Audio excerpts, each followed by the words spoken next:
gusto, mi nombre es Octavio Nadal, con algunos de ustedes nos conocemos, con muchos no. Y quería por ahí encuadrar un poco la idea de esta charla antes de empezarla. Por un lado, digo, me parece que el proceso que tenemos, hola a todos los que están por streaming, es este. Tenemos esta charla por streaming y tenemos esta charla acá. Esto mismo le está pasando al cine en el mundo. Creo que debe haber, ¿cuántas? 2.000 personas por streaming y acá debemos ser unas 30, 40. Es decir, me parece que este proceso no es menor. Segundo, voy a tratar de desideologizar el análisis y eventualmente ideologizar las propuestas. Pero el análisis va a ser un análisis de lo que está sucediendo, o lo que desde mi punto de vista está sucediendo en el mercado, mirando quiénes son los proveedores dominantes, entendiendo y comparando con los proveedores dominantes por qué los proveedores dominantes tienen el 85% del mercado mundial, no es poco, y entonces hacer lo que en marketing, bueno, no voy a usar términos técnicos para no, si no suena muy... Digo, simplemente compararse con quien de alguna manera tiene control del mercado para ver qué hacer en este sentido, ¿no? Entonces, no están los malos y los buenos, están los que, desde el punto de vista de mercado, tienen una gran capacidad de capturar ese mercado y quienes no la tenemos. Entonces, ver por qué y cómo podemos hacer.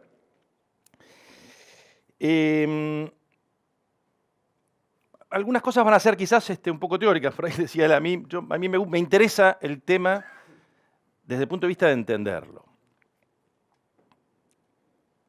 El fenómeno social que significa cómo llegar al público. Digo, estamos en una industria que tiene una serie de características. Una de ellas es que es el segundo producto más consumido por la humanidad. Solo hay un producto que se consume más que el audiovisual en tiempo de consumo diario, que es el aire, que se consume por la humanidad 24 horas por día. Ni los alimentos, ni el agua se consumen tanto como el audiovisual. Estamos hablando de un promedio de consumo diario en todas las formas del audiovisual, televisión, celulares, clips, del orden de las 3 horas de consumo diario. Entonces digo, tenemos la suerte de estar en el negocio, en la actividad que mayor consumo tiene. A cambio vamos a ver que ese consumo está difícil de acceder. También vamos a sacar el concepto en esta discusión, porque vamos a hablar de mercado, de dinero no dinero. Es decir, acá vamos a hablar de dinero. Por supuesto, el audiovisual tiene componentes que van mucho más allá de eso, desde el punto de vista cultural, desde el punto de vista ideológico. Hay muchísimos aspectos que no los dejo de considerar diariamente. Pero para el análisis, como dicen los economistas, tenemos que hacer un ceteris paribus. Congelemos todas esas variables y enfoquémonos en los aspectos que tienen que ver con lo económico, es decir, con la rentabilidad de este proceso, pero y no solamente con la rentabilidad, que vamos a entrar en una palabra de discusión económica, sino con la recuperación de recursos para poder seguir haciéndolo. Es decir, estaría fantástico, podemos discutirlo con el Partit Pirat Català, ¿no? Que tiene toda la posición de, y no es que esté, no voy a dar mi opinión si estoy en desacuerdo, pero quiero decir, la libertad del contenido audiovisual es conceptualmente interesante para analizarla, el problema está en que va a desaparecer la capacidad de producir. Entonces, tenemos un punto de equilibrio, un punto de negociación entre cómo hacemos para llegar al público. Si no hay público, no se produce, si no hay espectador, no hay milagro, ¿no? Como decía Serrat. Pero si falta usted, no habrá milagro, y acá el si falta usted es el espectador. Entonces, primero es cómo llegamos a ese proceso para que el milagro audiovisual se produzca. Segundo es cómo llegamos a ese espectador de una manera económicamente posible. Porque la manera de llegar al espectador y cumplir con ese objetivo es, la ponemos en streaming, chau. Y ustedes, la edad promedio que acá debe estar en los 30 y tantos años, ya son la generación nativa digital. En mi casa me resultó muy difícil durante muchos años prohibir que mis hijos se trajeran una película trucha, era como un principio de defensa, era la única bandera que me quedaba por sostener en casa, pero no quiero evidenciar un delito penal, es un delito penal el consumo del audiovisual pirata, pero si les pregunto a ustedes, seguramente el 95% de ustedes ven audiovisual de una manera no paga. Este fenómeno no se da en ustedes que son, no solamente se dan ustedes que son profesionales de la industria audiovisual, sino que se dan todo el mundo. Entonces, bueno, hay un escenario que discutir, pero saquemos todos entonces lo que les pido es eso por un segundo. En el análisis de esos conceptos ideológicos, no, pero es importante. La piratería tiene, bueno, lo discutimos en otro momento. Hoy la piratería tiene el efecto de limitar la posibilidad de recupero económico. Entonces, no quiero hacer una discusión sobre si está bien o está mal. Quiero decir, desde el punto de vista económico, tenemos que ver cómo obtenemos un retorno. Me olvidé de bajar esto y me voy a bajar yo. Vamos. Primero voy a tratar de hacer como una llegada teórica conceptual, ¿no? ¿Qué es lo que se vende? El audiovisual no se vende. Primer concepto. Uno dice, ¿vendiste la película? No, el audiovisual no se vende. Solo se ceden derechos. ¿Sí? A diferencia de, hay otras legislaciones donde el audiovisual sí se puede vender, no es nuestro caso. El audiovisual no se vende, se ceden derechos. ¿Qué derechos se ceden? Primero se ceden derechos acotados. Esto es importante entender el desmantelamiento, el desmenuzamiento que uno hace de un contenido audiovisual para poder explotarlo. Se ceden derechos con limitaciones para un territorio, es decir, le vendo los derechos para el territorio de Francia, o para el territorio europeo, o para el territorio latinoamericano, o para el mundo, pero necesito definir el para dónde. Por un plazo.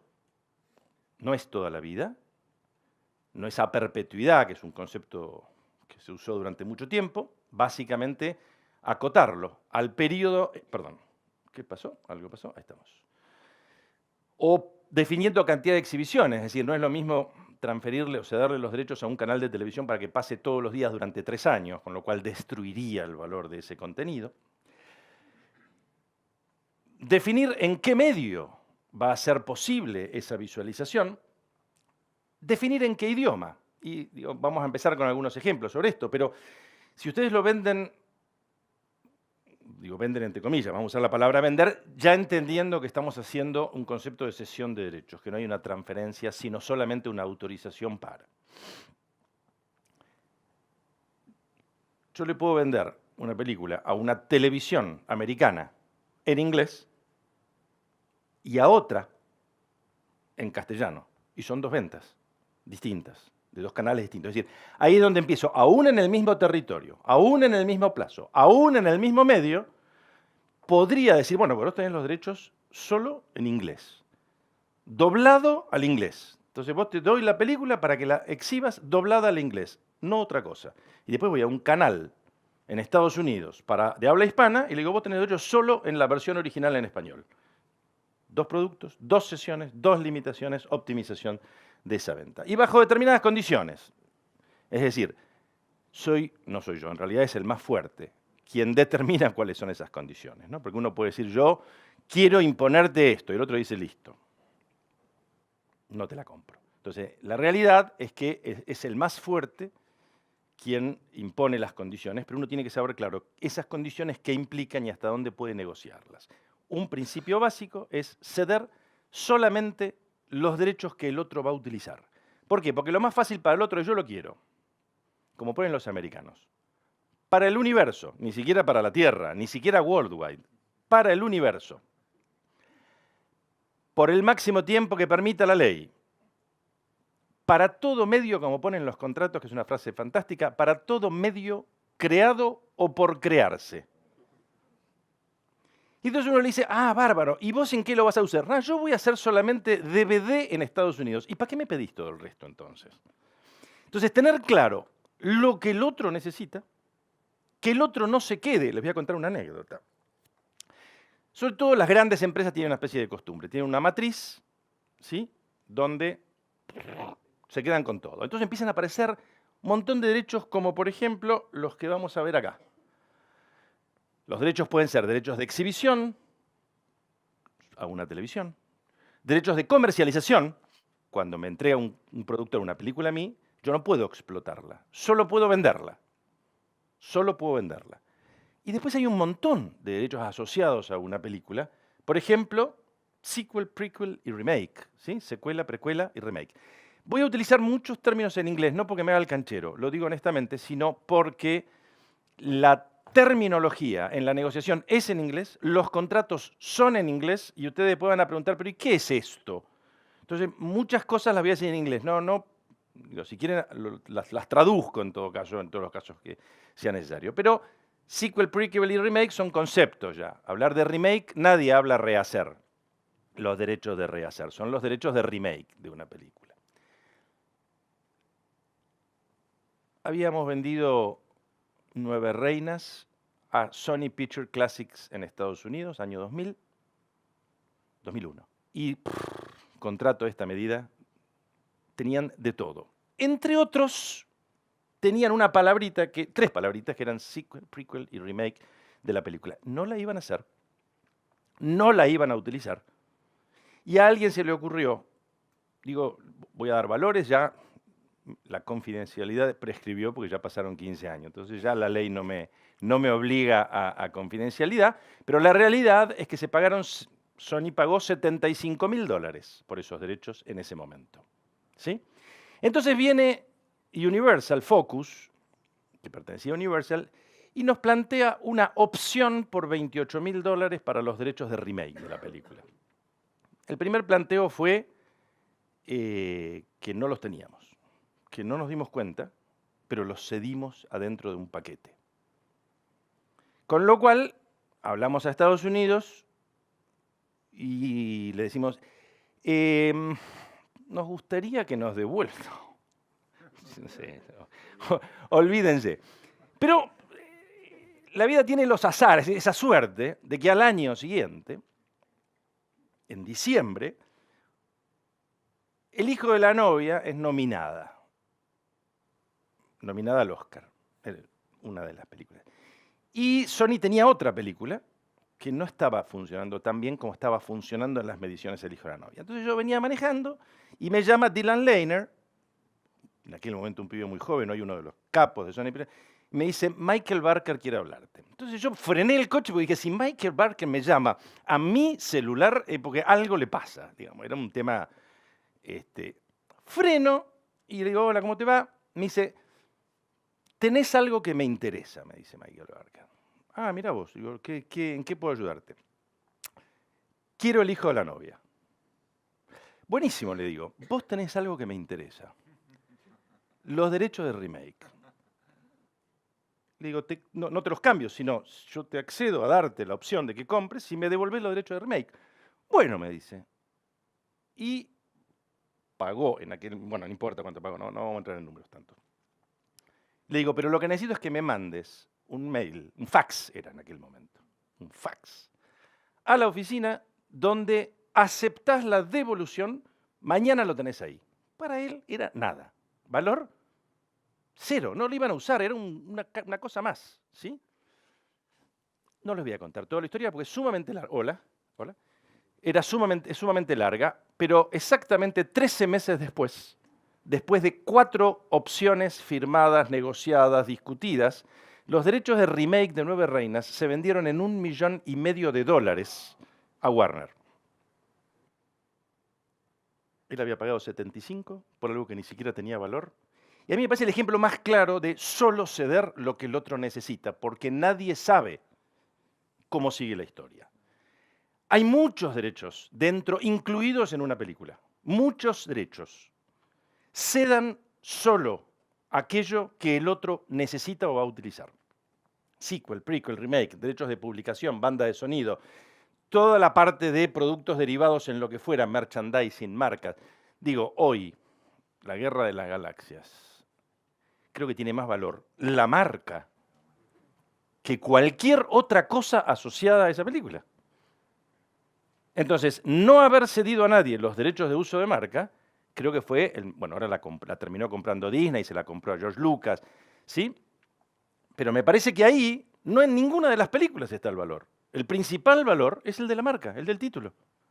¿Sí? Los pongo como ejemplo. Entonces, 1, conceptualizar qué significa vender.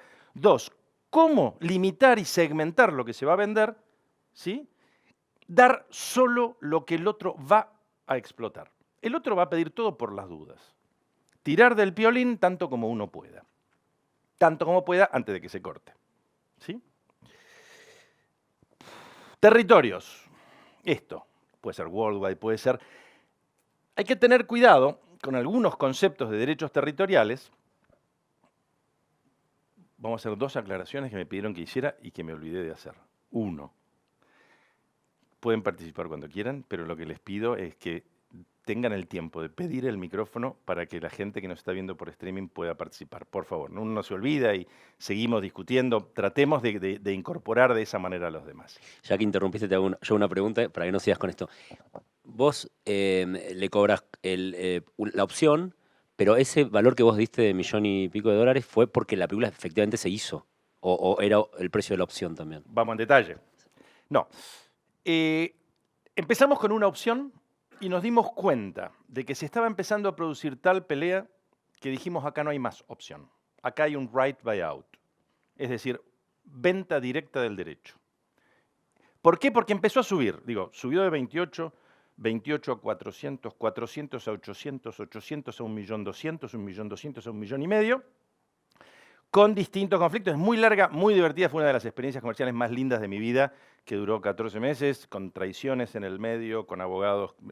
Fue realmente, alguna vez habría como que escribir y contar la anécdota de lo que significa estar en Cannes en un año y que, no importa, me habían puesto un abogado y que el abogado estaba de alguna manera interesado en que no se aceptara otra oferta y el día que tengo que ir a firmar los derechos de esta oferta que pasaba de 400 a 800 desaparece el abogado y me quedo sin abogado. Llamo a Buenos Aires y digo, estoy sin abogado.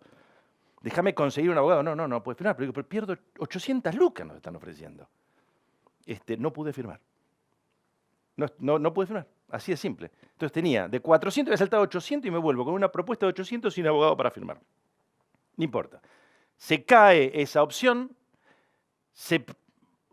Alguien del grupo me dice, bueno, ojalá que ahora puedas conseguir algo mejor, porque te perdiste la de 400. Y yo te digo, bueno. Entonces, a esa altura ya estábamos, así terminó, 1.200.000 una opción que no se cumplió dentro del plazo, 1,5 millones en 24, 48 horas. Me llaman por teléfono, me dicen, queremos esto, porque lo había pedido Steven Soderbergh, en realidad Section 8 fue la compañía. Y me dicen, pero la vamos a poner poneme el tiempo que quieras. 48 horas creo que fueron, porque yo estaba en Los Ángeles. Me dice, 48 horas puesta la oferta, ponela por escrito, en 48 horas tenés la respuesta. Ponen la propuesta por escrito, 48 horas, cerrado el deal. Después discusión del contrato, etc. Pero bueno, lo que vamos fue, una cosa es la opción, mecanismo de opción. ¿Qué quiere decir? Yo compro el derecho de comprar. Fíjense cómo empezamos a jugar en la sesión de derechos. La opción es adquirir el derecho de adquirir. Yo te pago para que vos no se la puedas vender a nadie y el único que tiene el derecho a comprar ese derecho por un plazo determinado soy yo. Eso es una opción. Muy usada en la industria cuando vos tenés que desarrollar la película. ¿Sí? Entonces, compro el derecho de opción por 24 meses. Y a partir de ahí me pongo a desarrollar Si sale, cuando tengo todo armado, voy y compro. Si no, las opciones tienen normalmente derechos a renovación. Es muy clásico en la industria. En este caso, no por mí, la verdad que tuve una maestra que se llama Rosa Bosch, a quien le debo muchísimo, porque fue una persona para mí fue fundamental entrar a este mundo y que ella me acompañara y me enseñara y tuviera la astucia, aprender de ella, para mí fue una gran maestra, y ella dijo, no, ¿sabes qué? Esto está muy demandado. Y a todo el mundo le empezó a decir, acá no hay opción. O compran de entrada y se lo quedan, o ni siquiera participan. Esta fue la diferencia. $1,5 millones directo, right buyout, hacelo o no lo hagas, es tu problema. ¿Ok? Estábamos en territorios. Una pregunta. Sí. Cuando alguien compra el derecho a comprar, ¿pone un precio o estás obligado a vender al precio? Buena pregunta. No, la opción tiene que tener el valor de compra. Es decir, yo te pago $10.000 por 24 meses para tener el derecho a comprártela en 150.000. ¿Se entiende? Buena pregunta. Te pagan por tener el derecho a comprar. Entonces yo digo, ok, vos... Es una opción. Así como uno hace el dólar a futuro, más o menos parecido, yo pago tanta plata para que vos estés obligado a venderme dólar a futuro tanta plata. Es el mismo esquema, se llama opción. Sí. No, el micrófono, que si no después me retan a mí. Sí, se puede modificar el segundo precio. Bueno, El segundo valor. se puede modificar. Si alguien te quiere pagar más porque quiere, espléndido. Es difícil que eso suceda. Por lo tanto, vencido el plazo, o puso la plata que decía, o no tiene el derecho. Entonces el tipo pasa y dice, no, ¿sabes qué? La mitad te quiero pagar. Vos decís, mira, está bárbaro. Esto se cae acá. Si vos no pagás lo que firmaste que ibas a pagar, se cae acá. Perdiste el derecho. Si querés lo negociamos de vuelta. Ahora, pasó algo en el medio y el derecho cayó, que fue el caso de la venta de Nueve Reinas a Sarkisian en 1.200.000. Él pone una opción, 1.200.000, se produce... En aquel momento ustedes no lo recordarán, pero sí lo recordarán, pero digamos, fue el 11 de septiembre, el bloqueo de las cuentas de Oriente en Estados Unidos, el mundo financiero se complicó mucho por el congelamiento de cuentas hasta que detectaran. La plata de Sarkisian venía de esas fuentes, Sarkisian no puede cumplir, Sarkisian es el productor de Jackie Chan, Jackie Chan. No puede pagar y pierde. ¿Sí? Porque en realidad ahí fue una opción por 24 meses, porque él pidió, por 24 meses, por un mes y pico, porque él pidió que necesitaba el tiempo para resolver el problema de los fondos. Entonces se le dio esa opción, pero sumamente breve para que lo resuelva, no pudo resolverlo, y entonces cae la opción. Queda libre de vuelta, por tercera vez. Y ahí es que aparece Warner. ¿Se entiende el juego? ¿Sí? No, ni lo dejemos. No, pero bueno, digamos, circunstancias que hacen. A lo que quiero con el ejemplo no es hablar de, uy, qué bárbaro. Es un caso anecdótico, único. Es el mayor valor de derecho de remake que se pagó en la República Argentina en la historia del cine. La película que se hizo realmente fue un desastre, vamos a decirlo de esa manera. A mí no me gustó nada, no importa. Pero estamos hablando del negocio, no de la película. ¿Sí? Territorios. El tema de los territorios es un tema complejo, con cuidado, y hay que manejarlo con cierto expertise y conocimiento. ¿Por qué? Por ejemplo, los franceses compran, creo que está explicado, no, a lo mejor está en el siguiente, pero los franceses compran French-speaking countries, países de habla francesa, o territorios de habla francesa, no compran frontera física. ¿Qué significa eso? Por ejemplo, incluye la provincia de Quebec en Canadá, con lo cual complica un poquito la venta en Estados Unidos. Pero también compra algunas colonias de África. Bueno, digamos que eso no afecta demasiado a los negocios. Pero también incluye ciertas islas del Caribe que están cubiertas por el panregional latinoamericano, que después, cuando vas a discutir con HBO, te dicen, no, pero esas islas son del Caribe. No, pero las tengo cedidas. O Suiza. Entonces después, vos querés vender Suiza y el productor francés, el distribuidor francés te dice, sí, pero pará. En francés, en Suiza, la tengo yo. Entonces tenés que ir a negociar. Che, tengo un temita que los suizos... ¿Y cuánto te ofrecen los suizos? Y, no importa, $5.000. Y el tipo te dice, bueno, está bien. Dame 2,5 y yo te cedo esa partecita que tengo. ¿Sí? Ni que hablar una discusión, bueno, ahora vamos a ver con idioma en diversidad de idiomas. Producción con España, coproducción con la televisión gallega, derecho de la televisión gallega a pasarlo en la televisión gallega al exterior, venta a Sony todos los derechos de televisión de Latinoamérica. Y teníamos un problema. La televisión gallega al exterior llega en gallego a Latinoamérica a través de los sistemas de canales. Entonces nosotros nos hacemos un poquito de los piolas y decimos, bueno, pero nosotros te vendimos, y miren este juego que fue una discusión jurídica interesante. Nosotros te vendimos los derechos en Latinoamérica en español, no en gallego. Y nosotros dijimos, le encontramos la vuelta. ¿Qué nos responden los abogados? Usted se refiere al castellano, Castilian, porque gallego es una de las lenguas españolas. Por lo tanto, la adquisición de los derechos en español incluye todas las lenguas del Reino de España. Catalán, gallego, vasco. Hubo que a la coproductora de la televisión gallega decirle, después de que estaba firmada, producida, hecha la película, que no podía pasar la película por televisión gallega al exterior. Fue muy difícil, pero era inviable. ¿Se entienden esta? Entonces digo, ahí hay una expertise, pero es una muestra de cómo se segmentan las cosas.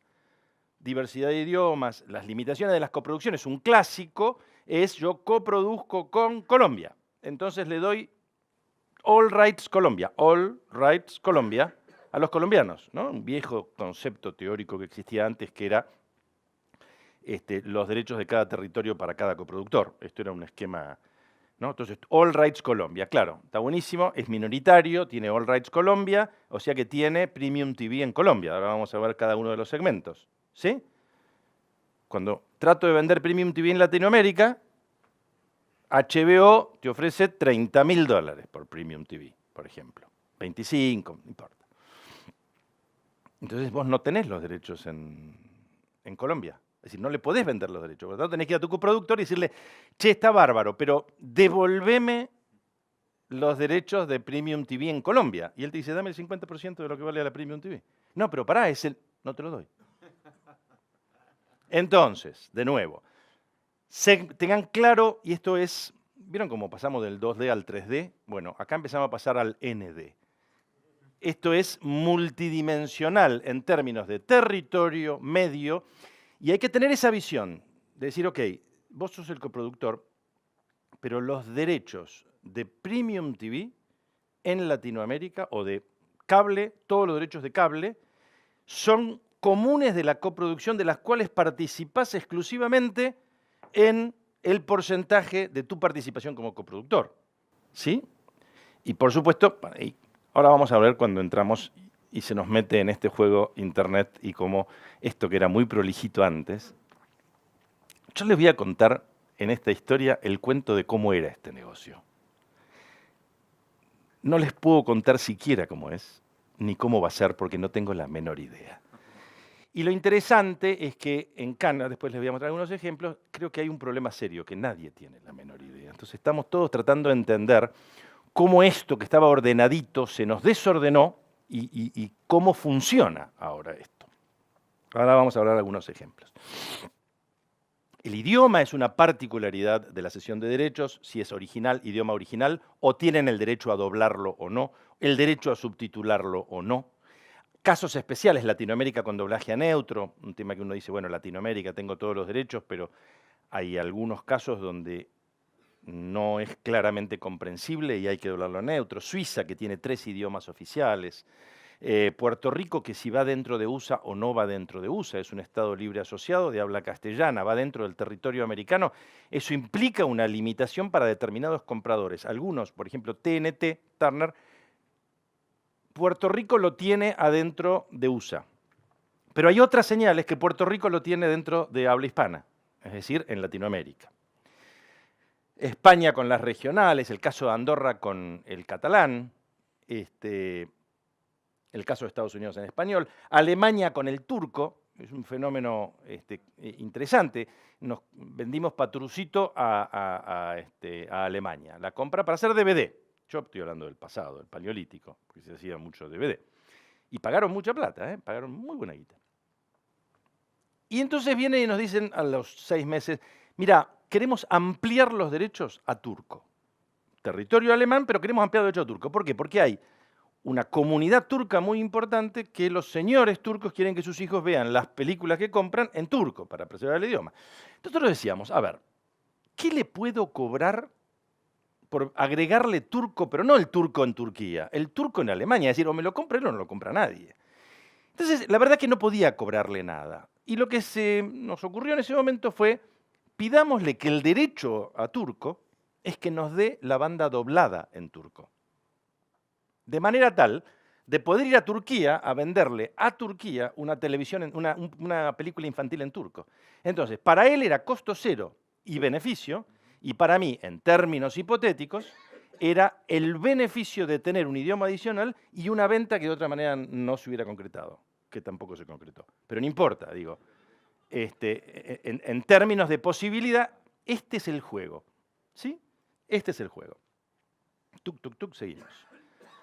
Medios. Y acá viene la parte más compleja. Esto estaba claro, sencillito y ordenado. Uno agarraba una película, iba a salas.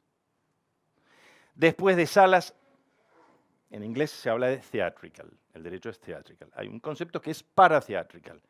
Un concepto muy abstracto que se cumple en muchas partes del mundo, menos acá, que es que uno acá agarra, trae una película, la proyecta, y ustedes están todos sentados y la ven y se hace una proyección de una película. Eso es ilegal, porque el derecho de exhibición pública es un derecho que tiene propietario. Por lo tanto, hay que pagar por ese derecho. Si una universidad quiere en una clase pasar una película para hacer una discusión sobre el tema, tiene que pagar por ese derecho, pagar una función. Esto es algo muy vago para nosotros, pero en muchas partes del mundo el paratheatrical existe. En Estados Unidos hay todo un negocio de universidades, centros culturales que pagan por función. ¿Sí?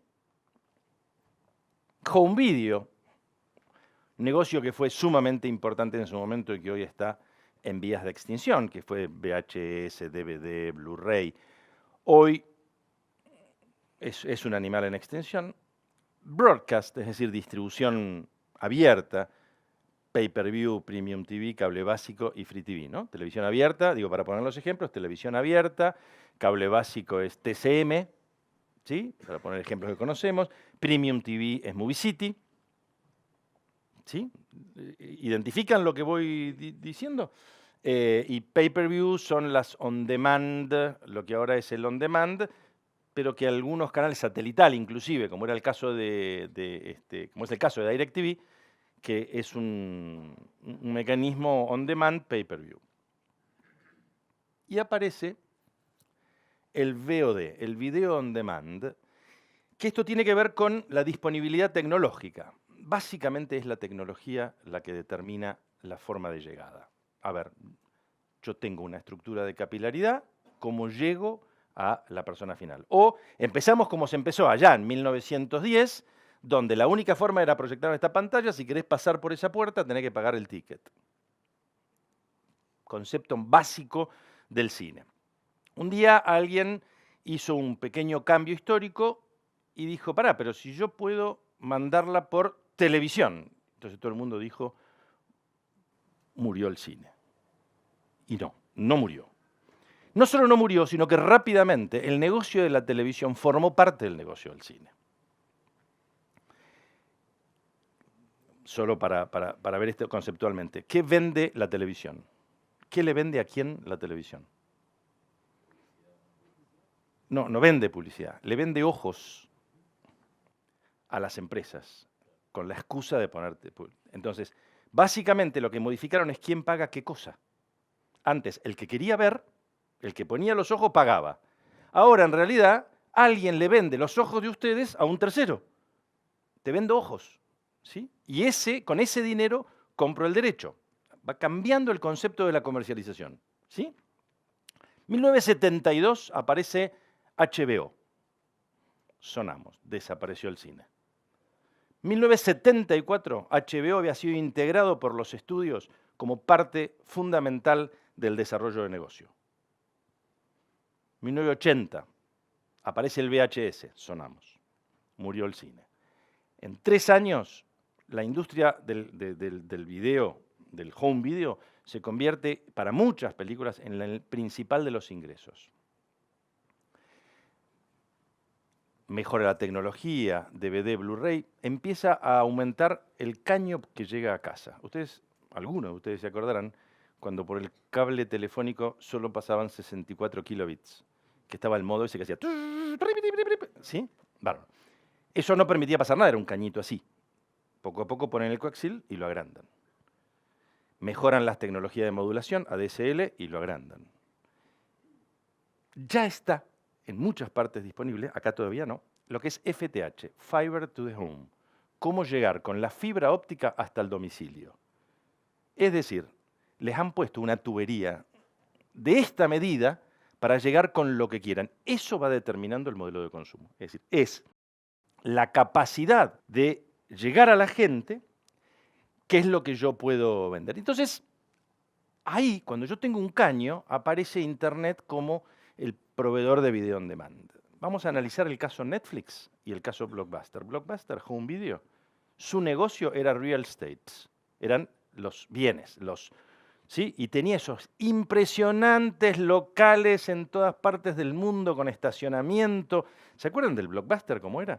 Y los tipos decían, y había una empresa chiquita que tenía un depósito, que lo que hacía era mandaba por el correo de Estados Unidos las películas, y uno en el mismo sobre en el que le llegaba las películas metía las películas de devolución y el papelito de la semana siguiente la dejaba en su buzón, cuando pasaba el cartero se las llevaba de vuelta, y era una empresa de logística, básicamente. ¿Cuál era esa empresa? Exactamente, eso es Netflix. Ahora un día Netflix se dice, pero ¿para qué quiero el correo? Si yo ya tengo caño. Y de logística pasa a tecnología, porque su fortaleza era la capacidad logística de saber, de tener grandes sistemas informáticos, estaba en la zona de California, para poder entender quién tenía qué copia. Entonces, su fortaleza era operar cientos de miles de copias en movimiento por todo Estados Unidos a través del correo.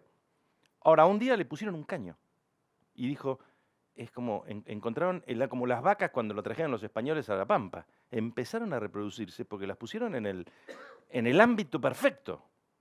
Y eso es Netflix. Entonces, aparece este que viene como a ser la quinta dimensión de la estructura del derecho, que 4 conceptos de VOD. SVOD, porque uno dice VOD, Video on Demand, pero esto es muy importante tenerlo así de claro segmentado. Subscriber VOD, SVOD. Ejemplo clásico, Netflix. No solo es el clásico, es el único que funciona. La gente no quiere casi en ningún lugar del mundo, estar pagando cuando quiere ver algo. Prefiere pagar un abono por mes, a mí descontame $10 por mes de la tarjeta, no tengo problema y veo lo que quiero.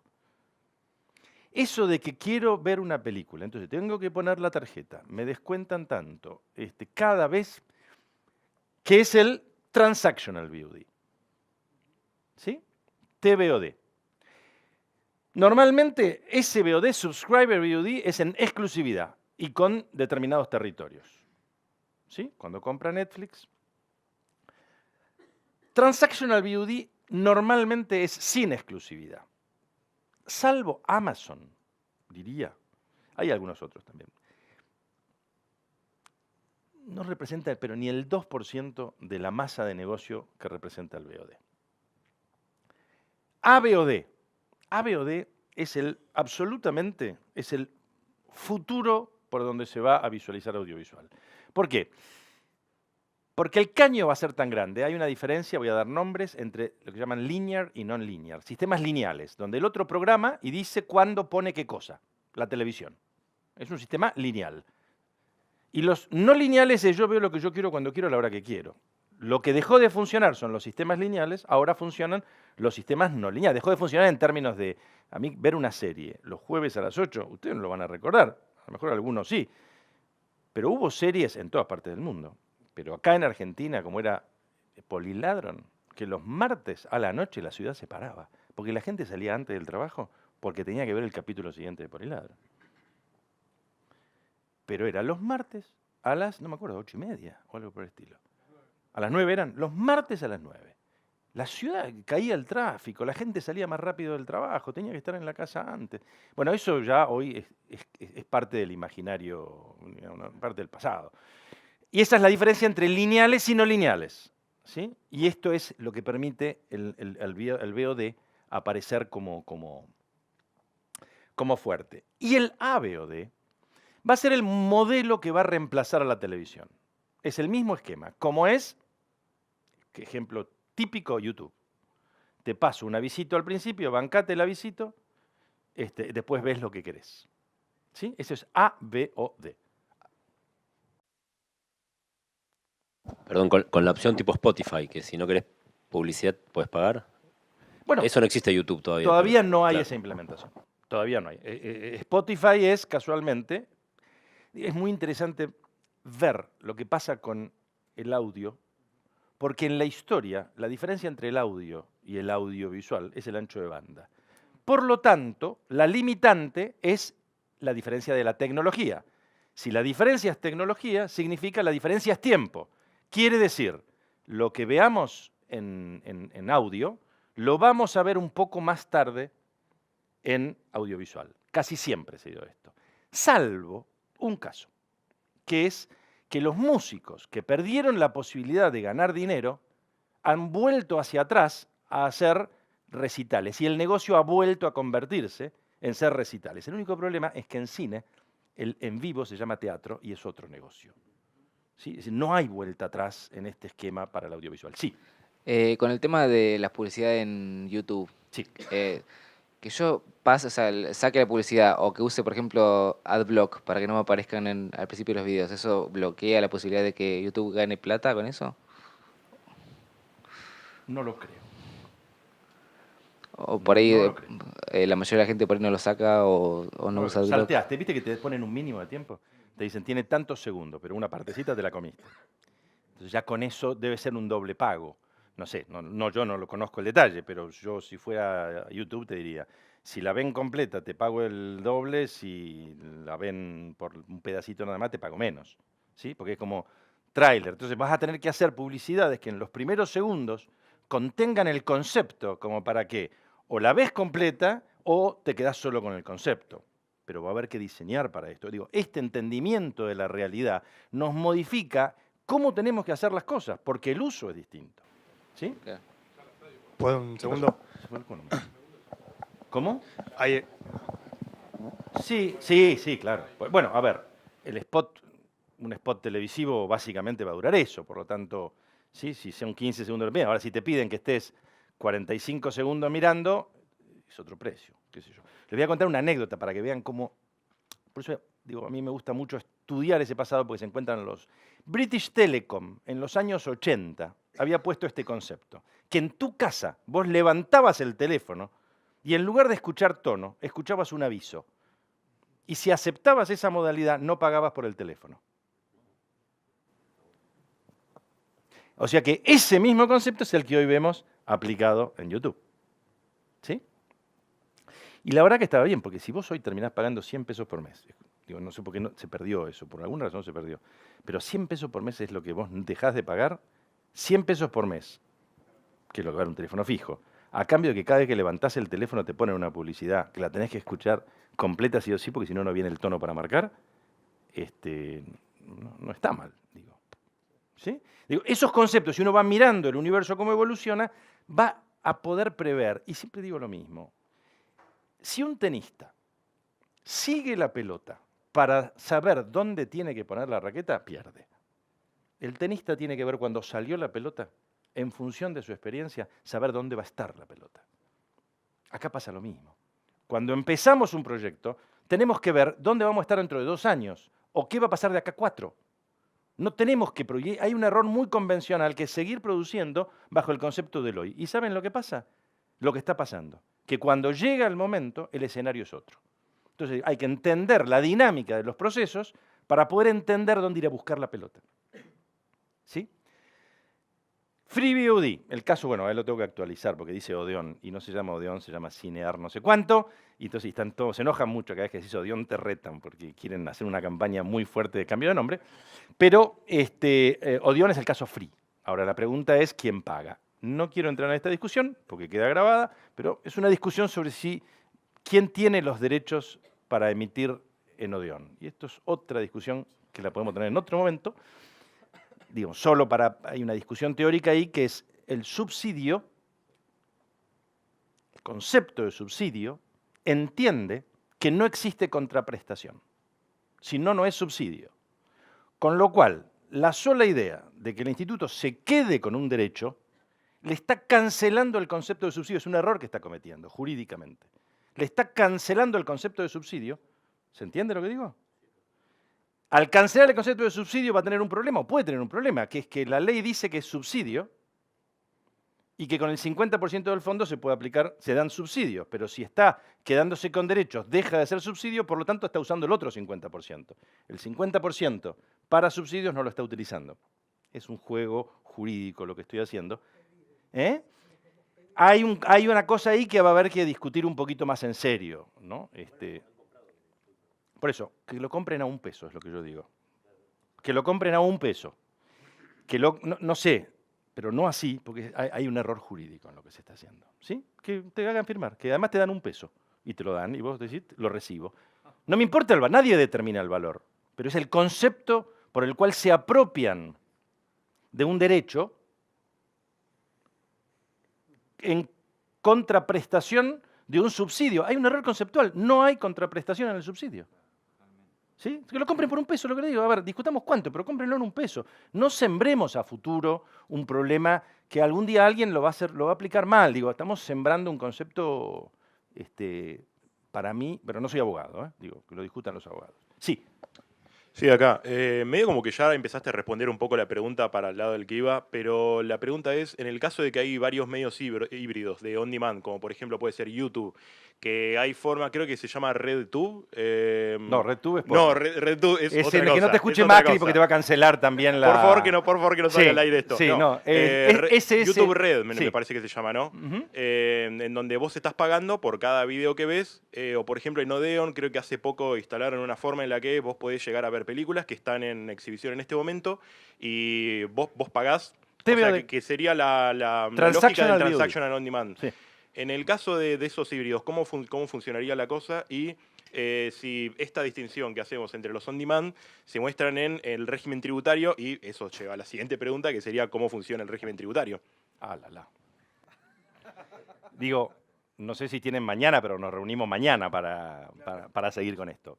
Rápidamente, los regímenes mixtos tienen mecanismos de pago diferenciados. ¿Sí? Es decir, vos te van a hacer una liquidación por subscriber y una liquidación por transaction a aquellos que son mixtos. ¿Cuánto pagaron? ¿Qué porcentaje te corresponde respecto del subscriber? También hay otros conceptos ahí que se mezclan. Si se te compra los derechos, como hace Netflix, que te paga por quedarse con el derecho, o es lo que se llama revenue sharing, a compartir, a distribución de revenues, de ingresos. Entonces, si es revenue sharing, como son la mayoría de los transactional, vos vas a cobrar en función de la cantidad de personas que lo vieron. Cuando es un subscriber revenue sharing, es un poquito más complejo, porque es del total de las cuotas, tendrían que calcular cuántas veces vieron la tuya, ahí eso se hace inauditable. ¿Sí? Uno de los problemas, lo vamos a charlar como anécdota, pero uno de los problemas es la inauditabilidad de estos esquemas. Porque si hay un secreto guardado bajo 37 llaves, es quién ve y cuáles son los modelos económicos de Netflix. Esto es como, en serio, es el secreto más caro que hay en la industria audiovisual en este momento. Después, si quieren, charlamos. Yo me puedo ir por las ramas, porque además me divierte mucho charlar sobre estas cosas. Netflix lo que está buscando es que la compren. Esta es mi interpretación. Y como las compañías se compran en función del goodwill, es decir, en función de la rentabilidad prevista a futuro, y eso se mide en cantidad de suscriptores, los tipos lo que están haciendo es a cualquier costo, aún endeudándose, ampliar la cantidad de suscriptores. Y ojo con esto, que en lo que hace al cine, ahí hay un tema que es un poquito complejo, que es que en el mes de marzo el director de marketing de Netflix dijo, leí todo el artículo y hay 2 renglones que los remarqué, dije, upa. Dijo literalmente, hemos verificado que aumentar la base de películas que tenemos no nos modifica el incremento de usuarios, no así las series. Esa frase hay que entenderla en profundidad. Y creo que vamos a ver las consecuencias prontamente. Sí, aparte, perdón, una vez que Netflix empieza a tener un control de saber qué regiones, qué parte, qué idioma, qué nivel de edad, qué gente, o sea, qué estereotipo de de usuario consume qué tipo de series. Cuando se convirtió en productora, todas las series que hizo, creo, por ahí que 2 no lo hayan, pero todas la rompieron, tipo, ¿Mm? no sé, ¿cómo se llama esta Stranger Muy- Things? Era tipo un Muy buen calco de planteo. todo lo que quería Muy ver buen todo el planteo. mundo. Muy buen planteo de el tuyo. Cualquier... Saben qué producir como no lo sabe nadie. Claro, es eso. Yo creo Nadie. que el precio de Netflix, el estimado precio que va Es a Big tener Bang. Netflix es eso, que es una productora que sabe hacer exactamente lo que alguien quiere consumir. Muy buen punto. Muy buen punto. Muy buen punto. Netflix está en discusión para ser comprada por Disney desde junio del año pasado. Lo que pasa es que me parece que ya no le alcanza la plata. Tienen un problema. Porque los otros lo que están haciendo es correr cada vez más rápido, ¿sí? Y a engordar. Para que el tiburón tenga que abrir la boca más grande. Y va a llegar un punto donde no le va a alcanzar la boca al tiburón. Esa es una discusión. Para mí, ahí está lo que yo llamo la guerra mundial. Les recomiendo un libro que para mí es de lectura obligatoria por cualquier persona, que se llama Cultura Mainstream, ¿sí? Ahora les voy a dar el nombre, me olvidé el nombre es un francés. Para mí ese libro es de lectura obligatoria para cualquier persona. Digo, yo doy clases en la facultad, etcétera. Digo, señores, esto es de lectura obligatoria. Los primeros 6 capítulos son sobre la industria audiovisual. Llega a profundizar. A quien le interese profundizar, a quien no le interesa, a mí porque me encanta, pero llega a plantear que la estructuración de las corporaciones, y hay una discusión sobre esto con sociólogos, de las corporaciones audiovisuales cambió el eje del conflicto de las guerras. Y hace un análisis sobre esto. Otro análisis que hace, digo para que lo entendamos, que es importante, es cuál es el negocio de las salas. ¿Cuál es el negocio de las salas? Sí, señor, el candy bar. Candy bar es el negocio y no hay forma de sustituirlo. Por eso cuando nosotros discutimos, y ahí yo pertenezco a la Cámara, a la Cadicine, tenemos discusiones bastante profundas. ¿Cómo se le sustituye el negocio? Porque cuando una película de arte, alguien hace ruido de pochoclo, lo matan. ¿Ok? Por lo tanto, es imposible comer pochoclo en una película art house. Ok, ¿y la sala entonces qué hace? Y no las pone. Porque no le da rentabilidad. Palabras de, no voy a dar nombres, alguna vez cometí el error, se estaba grabando, después me llamaron por teléfono y me dijeron, entonces, no voy a dar nombres. Gerente de programación de una de las grandes cadenas dijo al distribuidor, el secreto de sus ojos, a pesar de que hizo 2.200.000 espectadores, nos dio una rentabilidad inferior a una película americana media. Los números son entre el 60 y el 70% de los ingresos netos de las salas están en el candy bar. Entonces, para entender el negocio hay que entender cómo se resuelve eso. Si no, no se resuelve. Vamos a ir peleando contra fantasmas. Vamos a imponer, digamos, los tipos, la verdad, al gerente de programación le pagan el bonus a fin de año en función de la rentabilidad de la compañía. Y el tipo dice, está todo muy lindo, me encanta la película, o no me encanta, o lo que fuera, pero yo tengo que cambiar el coche a fin de año. Y entonces tengo que... Y saben que las películas de terror, el género tuvo mucho desarrollo porque la ansiedad del terror aumenta el consumo, por ejemplo. La información de todo este comportamiento que vos mencionabas, me parece muy, muy, muy apropiado tu comentario. Digo, estamos en un momento raro, señores, estamos en un momento raro. Pero vamos a seguir. ¿Está claro este concepto? Subscriber VOD, Transactional VOD, Advertising VOD, Free VOD. ¿Sí? ¿Alguna duda? Seguimos. Para el break. No sé a dónde vamos a llegar, porque no tengo regulación exacta del tiempo, así que no sé hasta dónde vamos a llegar. Esto ya lo hablamos, el problema es decir, acá hay que entender el escenario tecnológico y la evolución del escenario tecnológico para entender este negocio. Este negocio hoy es fuertemente tecnológico. Fuertemente tecnológico. El negocio, separemos. No estoy diciendo que haya que necesariamente la producción del audiovisual, no tengo este concepto, de que el audiovisual deba ser condicionado para. Es decir, no creo que la industria audiovisual mundial o la producción audiovisual mundial debe estar condicionada, como hablábamos recién en el caso de Netflix, para lo que la gente quiere ver, porque entonces estamos haciendo virar una industria cultural a una industria del entretenimiento. Y estos dos conceptos... Pero cuando hablamos de plata, hablamos de plata. Digo, no, me encanta el cine que no hace plata, es un tema, pero tengo que vivir de algo. Y entonces ahí tenemos estas contradicciones y hay que analizar la realidad y ahí es donde digo desideologicémoslo, ¿no? Porque si no, a veces he tenido discusiones en paneles donde el planteo es, no, porque el cine es cultura. Yo lo entiendo y estoy de acuerdo, el cine es cultura, ahora estamos hablando de otra cosa. ¿Sí? El concepto de lo que quiero cuando quiero es determinante en el modelo cultural, el VOD es el modelo de consumo preferencial, los VOD no han demostrado su capacidad de rentabilizar a la producción, salvo excepciones como Netflix, que ahora está replanteándolo. Sí. Existe otro modelo que es el Ultra VOD, que tiene que ver con lo que es el estreno en simultáneo. ¿Qué opinión tienes al respecto de eso? Sí, Ultra VOD para mí no es un nombre muy definitorio, me parece un nombre de marketing, ¿no? Porque todo lo que es ultra suena mejor y más interesante. Para mí es un simple transactional VOD en simultáneo, ¿sí? Conceptualmente. Bueno, yo lo decía, creo que a lo mejor hay más gente viéndonos por streaming que acá. Y hay gente que estará en este momento disfrutando del solcito en la plaza, mirándolo desde el celular. Y creo que la van a pasar mejor que nosotros acá. Me parece que eso mismo está pasando. Creo también que, y esto lo digo y se va a enojar mucha gente,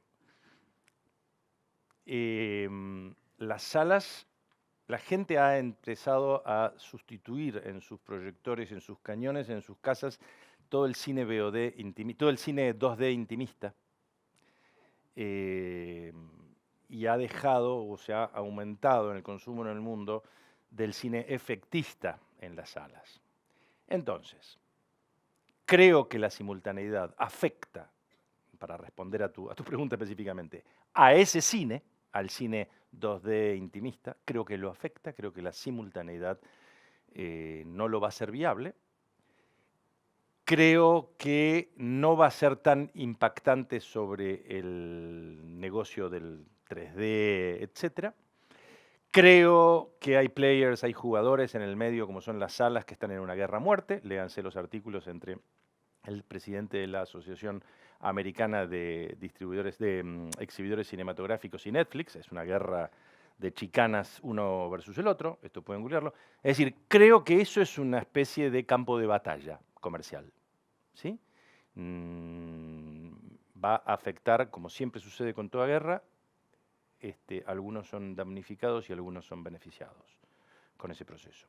Sí creo, lamentablemente, que el cine de arte, el cine 2D, el cine que yo lo llamo más intimista, así que tiene que ver con esa relación con la imagen que no requiere del fenómeno colectivo, que no requiere del fenómeno público, que es importante en el cine. En el cine la comedia es interesante cómo funciona. Una experiencia, una prueba que se hizo en un momento con El hijo de la novia. El hijo de la novia, era la época del home video VHS, pero no importa, quiero hablar del público, no de la tecnología. La película era más depresiva en home video que en sala. Porque el efecto serrucho que hizo Campanella de profundizar, pero no tanto un gag para levantar, tiene un efecto contagio en la sala colectiva que la hace más up, la pone más arriba. En cambio, en la intimidad de uno, el gag tiene menos efecto risa y entonces profundiza más. Digo, son los comportamientos distintos en los distintos medios. ¿Sí?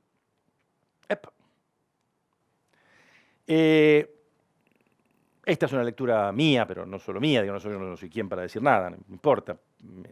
Que el AVOD va a sustituir al cable, yo creo que en 3 años. Para nuestros clientes de cable básico Estados Unidos, no creen que sobrevivan los 3 años próximos. No creen que sobrevivan los 3 años próximos. Están perdiendo en los millennials, se pierde el 30% por año de suscriptores de cable. Sí, pero es una sangría imparable, imparable. Entonces, cable básico y SVOD, por supuesto, va a suprimir a Premium, ¿no? Que es lo que está pasando.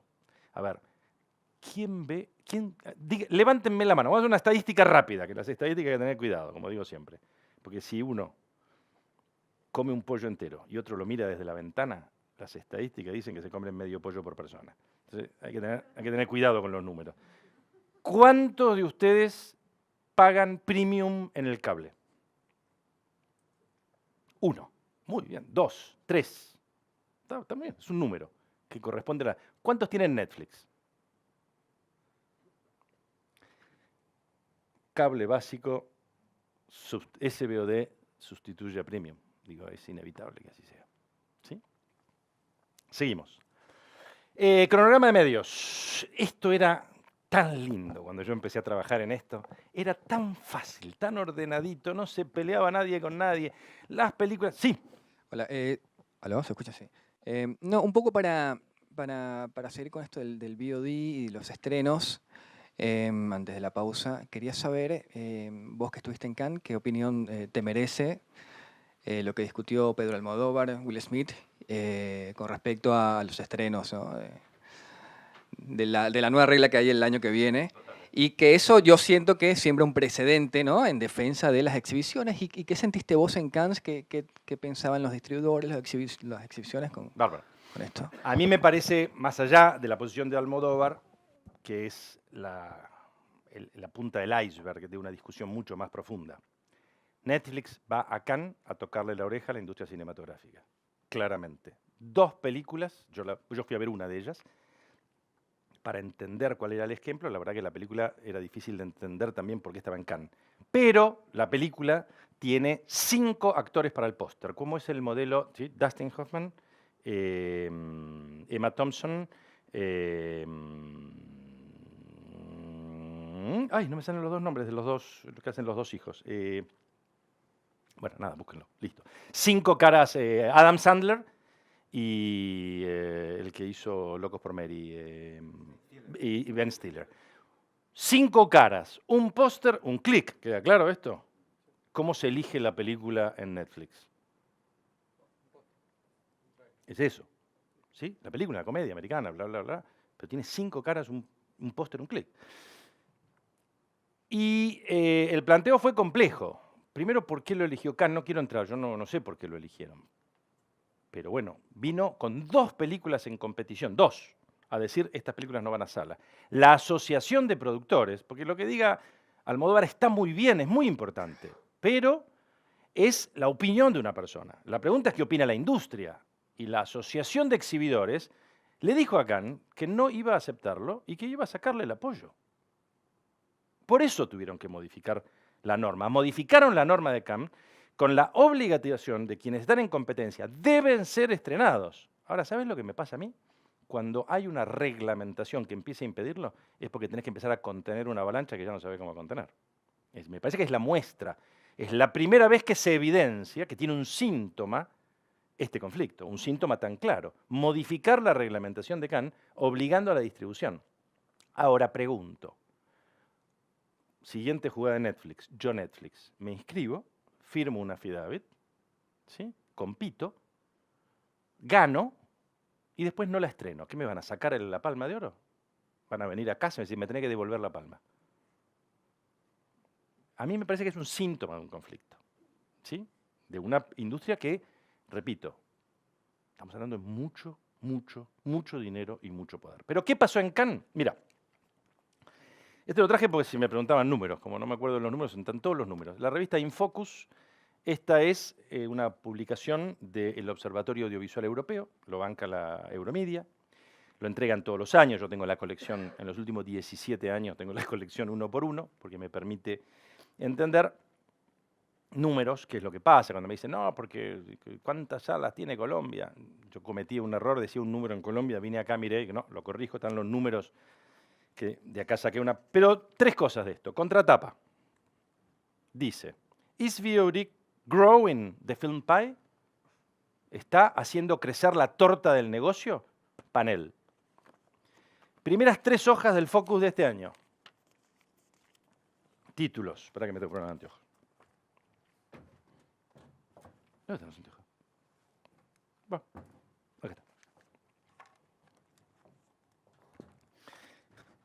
El estatus de los films en VOD, de la distribución de films en VOD en Europa. Las primeras 3 hojas hablan y analizan todo el fenómeno VOD. ¿Qué está pasando? Eso. El año pasado hubo un panel muy grande en el cual estaban, salvo Netflix, los principales operadores. Amazon, Hulu.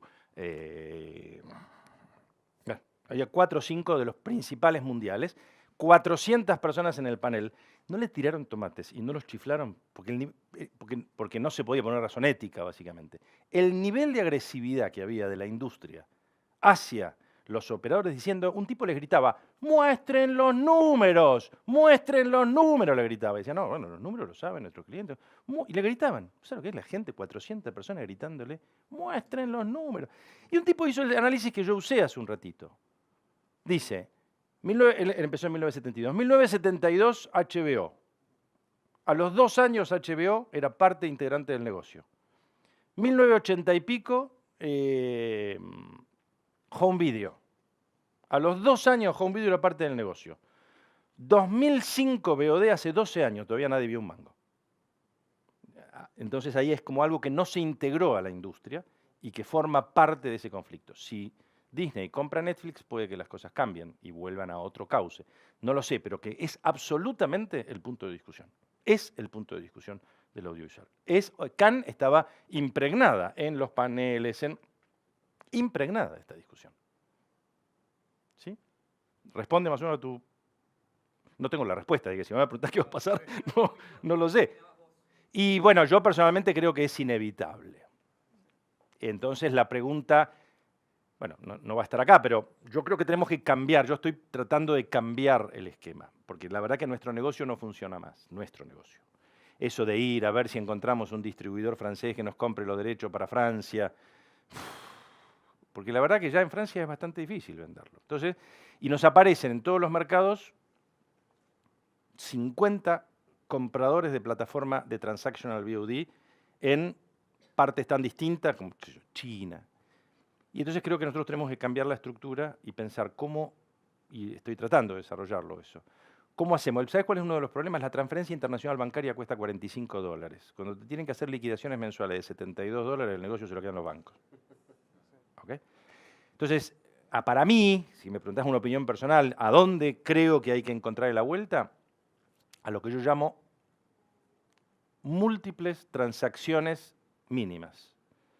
Mecanismos donde yo fácilmente pueda poner la película en 200 plataformas VOD en el mundo, sin exclusividad, en transactional, con un mecanismo de colección económica que sea eficiente. Y entonces, no me importa si 500 me hacen un drop de $50 por mes, es mucha plata, ¿eh? Es mucha más de lo que estoy vendiendo hoy, muchísima más. Muchísima más. Con que me den $50 por mes, con que me den 100, que hacer el cálculo, $100 por año una película, 500 plataformas a lo largo del mundo, ¿sí? Es mucho más de lo que vendo hoy, mucho, mucho más. Pero, ¿vos crees que puede existir ese fenómeno? ¿O se va a comer lo más grande el más chico y va a terminar existiendo un Spotify? Segunda, buena pregunta. No, creo que no va a subsistir el modelo, pero es el modelo que va a subsistir ahora y no va a subsistir por razones financieras. Creo que se lo va a comer, pero es como creer que no van a existir las gacelas en el mundo porque se la comen los leones, forma parte de la realidad, de la dinámica. Lo que pasa es que mientras tanto las miramos correr y las disfrutamos un poco. ¿Sí? Me parece que esto es el mismo escenario. Hoy esto tendríamos que haberlo adecuado antes para estar hoy en condiciones, en esto que yo decía antes, de prever la pelota de dónde va a estar, para estar disfrutando este periodo de 3 o 4 años de este mecanismo de colección. Lo que pasa es que no estaban dados los mecanismos de colección. Ahora hay otros mecanismos para pago internacional que son más baratos. ¿Sí? Bueno, este es uno, pero no está suficientemente desarrollado. ¿Sí? Entonces, a veces no dan los tiempos, pero a mí hacer una transacción in me cuesta $15, out me cuesta 45, son $60 cualquier operación que tengo que hacer internacional. Y entonces, ¿cómo se hace para hacer múltiples microtransacciones? Pero el concepto para mí tendría que ir ahora por las múltiples microtransacciones de alguna manera inteligente que permite una colección acumulada eficiente. ¿Sí? 10 minutos, fantástico. Bueno. Tengo una pregunta del aula virtual de Paulo. Al aula virtual. Sí, volviendo con el tema anterior, Paulo Pecora pregunta, dice Mónica que en Holanda algunas salas de cine arte venden cerveza y trago. ¿Sería una opción? Sí, siempre digo lo mismo. La ironía, yo no lo quiero decir, pero la ironía es que el popcorn, la versión popcorn es un buen Malbec. Y sí, creo que hay algo de eso, pero no está encontrado. No. Pero esta discusión no es de acá, digo, esta discusión es mundial, es un tema. Yo, por ejemplo, vi una vez en Budapest, que me pareció que funcionaba muy bien, una sala que tenía no me acuerdo ahora el nombre de la sala, 2 salas con, era más la época del DVD, pero que tenía esto, era una mezcla como si fuera el Ateneo, ¿sí? De bar, donde estaba siempre lleno de gente el bar, con sala, con venta de DVD. Había un mix ahí de consumo más adecuado al perfil. Pero sí, la respuesta para Mónica es sí, digo, Malbec versus Pochoclo. No es fácil implementarlo. No se pueden vender bebidas alcohólicas, en fin, hay un montón de reglamentaciones. Sí. Pero el hecho de hacer Malbec versus Pochoclo, el negocio sigue siendo del dueño de la sala, ¿cierto? El negocio del público es de las salas. No es que sigue siendo. No del productor, estamos en lo mismo y el que venda Malbec le va a dar lo mismo el hijo de la novia que... Lo que pasa es que el que venda Malbec va a intentar buscar películas que le gusten a la gente que toma Malbec. Que es más caro que el Pochoclo. Sí, claro. Tiene una menor contribución marginal, en fin, no vamos a hacer ese análisis. Pero sí, lo que estamos diciendo no es una propuesta real de negocio. No estoy diciendo hagamos un... Es conceptualmente la diferencia. El negocio es del quien tiene el consumidor, en cualquier rubro. El negocio es de quien tiene el consumidor. El otro es un proveedor de ese. Es una discusión en el supermercadismo. El negocio es del supermercado. Por eso, si quiere, saca su propia marca blanca. La serie de Netflix son la marca blanca de los supermercados. ¿Sí? Es la leche Coto. Y es así. El Coto la saca en el precio que necesita, que sabe su público, que sabe que conoce lo que va a comprar. Yo te conozco, dice Coto. Y entonces te hago la leche que necesitas. Y es la marca Coto. Bueno, Netflix hace lo mismo. No hay, digo, estamos hablando de reglas de mercadotecnia. Estamos hablando, en serio, no es chiste. Digamos, esto es lo mismo. Yo sé que es más lindo hablar de cine que de leche, pero el modelo de consumo, digamos, hay que analizarlo desde lo que sucede. Entonces sí, las salas son las dueñas de su público. Hay una vieja discusión si la gente va a las salas a ver una película, es una vieja discusión, o va a los complejos multisala a ver qué dan. ¿Sí? ¿Quién tiene la capacidad de decisión en la comunicación? La vieja discusión. Volviendo a esto, estaba muy lindo. ¿Ven que está todo clarito, ordenadito? Miren, fíjense que no hay solapamiento. A ver si tenemos, ahí tenemos. Casi no hay solapamiento. Venía el Theatrical, después desfasado venía el VOD, después el Home Video a los 6 meses, la Premium TV. Acá hubo un cambio en estos últimos 15 años, que es que el cable básico venía antes de Free TV. Pero como Free TV se convirtió en una herramienta de difusión muy importante, una herramienta imprescindible a la hora del lanzamiento, la Free TV dijeron, yo te pongo y participo, pero a mí me la das antes la película, no me la vas a dar a los 5 años. Y cable, que pagaba menos, porque es un tema de quién paga más, ¿eh? Es un tema de quién paga más. Es un tema básicamente económico. Cable básico que pagaba menos, y le dijeron, ¿sabes qué? Vos pagás cuánto menos, anda a la cola. Y el Free TV tiene que ir antes porque es la que nos da la herramienta de comunicación, ¿sí? Es decir, la difusión en el lanzamiento. De hecho, es una discusión que tenemos muchas veces, ¿esto se murió? No. En Argentina hay una ley, la ley del cine, artículo 15, determina la imposibilidad de exhibir por televisión una película antes de los 2 años, 24 meses de su estreno en salas, bajo el riesgo del productor de tener que devolver todos los subsidios percibidos. Artículo 15 de la ley de cine. En Chile no lo hay, en Perú no lo hay. Y yo tengo casos en Chile y en Perú de gente que hace una película y hace un acuerdo con la televisión para que a los 8 meses, 10 meses, 12 meses esté en Free TV para poder obtener la campaña de lanzamiento. Ahora, esa película no va nunca más a ningún lado. Más allá de que sea chilena, no va nunca más a ningún lado. No la va a comprar Premium TV, una película que ya se vio en Free TV. No la va a comprar Premium, no la va a comprar cable básico. El Free TV es el lugar donde la película... Y eso en Perú y en Chile, por ejemplo, lo hacen a los 12 meses. Con lo cual las películas se mueren en Latinoamérica.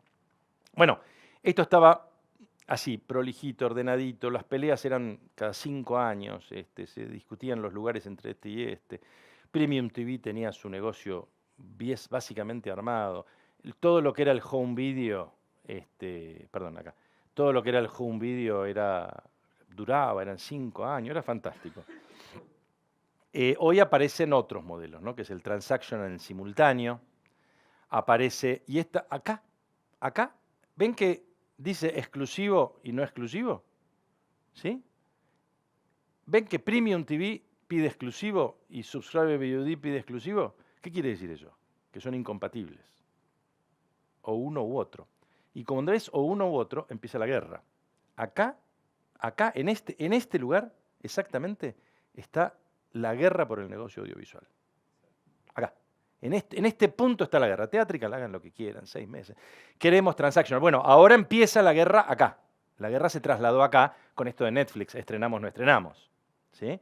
Esto empieza a ser como una parte de una guerra. O sea que esto se sigue desplazando. Pero esta es la guerra audiovisual, acá. Que es la parte más rentable del negocio audiovisual. Listo. ¿Qué viste?